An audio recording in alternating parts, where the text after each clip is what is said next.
Jerusalem. Around 30 CE, during the Passover festival, Roman authorities closely monitored the city amid rising unrest. Jesus of Nazareth, a Galilean preacher whose public teachings had drawn large crowds, was arrested at night in the Garden of Gethsemane. Earlier that evening, according to early Christian texts, Jesus had warned his followers, saying to Peter, "Before the rooster crows, you will deny me 3 times."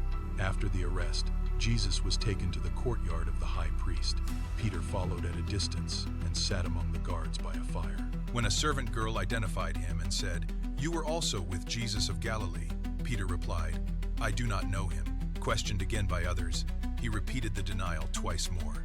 At dawn, a rooster crowed, marking the moment that later accounts describe as Peter's realization of what had occurred. The next morning, Jesus was brought before the Roman prefect Pontius Pilate. Roman authorities sentenced him to crucifixion, a punishment reserved for those seen as threats to public order.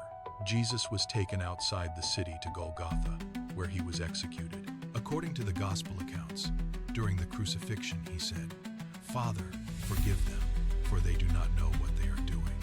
He died later that afternoon, and his body was placed in a nearby tomb before sunset.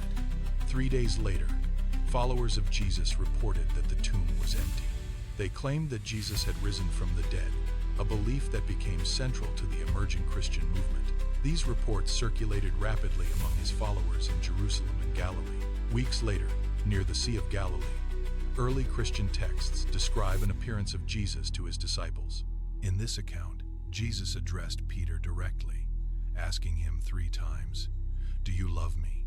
Each time Peter answered, "Yes, Lord," Jesus responded, "Feed my sheep," a statement later interpreted as restoring Peter's role after his earlier denials. Following these events, Peter emerged as a leading figure in the early Christian community. Historical sources describe him preaching publicly in Jerusalem, where the movement began to grow beyond its original followers and spread across the Roman world.